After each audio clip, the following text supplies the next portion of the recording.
बात कक्षा तीसरी विषय हिंदी उप विषय पाठ 4 वह चिड़िया जो दिनांक 6 मई 2020।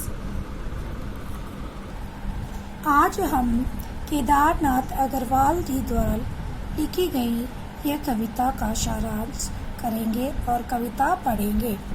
वह चिड़िया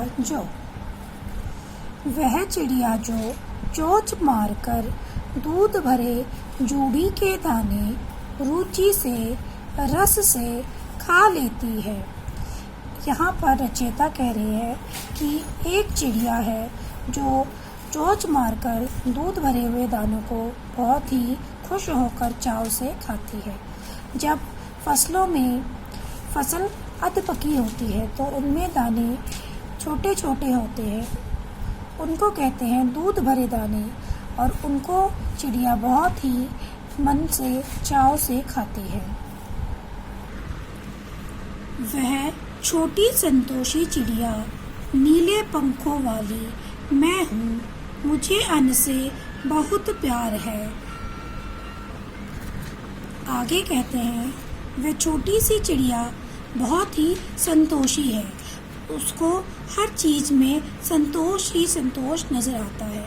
संतोष का मतलब यहाँ पर है तृप्त से, यानी कि सेटिस्फेक्शन, जिसको हम कहते हैं कि हर चीज में हमें सेटिस्फाई होना चाहिए।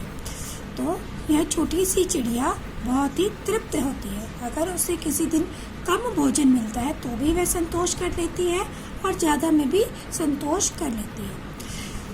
नीले पंखों वाली मैं हूँ। अब वो चिड़िया कहती है कि वह चिड़िया मैं हूँ, मेरे पंख नीले हैं, मुझे अन्न से बहुत प्यार है। चिड़िया को अन्न से बहुत ही प्रेम है, उसे अन्न की कदर है, उसे अन्न से प्यार है, इसीलिए वह दूध भरे दानों को बड़े ही मन चाहकर खाती है। धन्यवाद।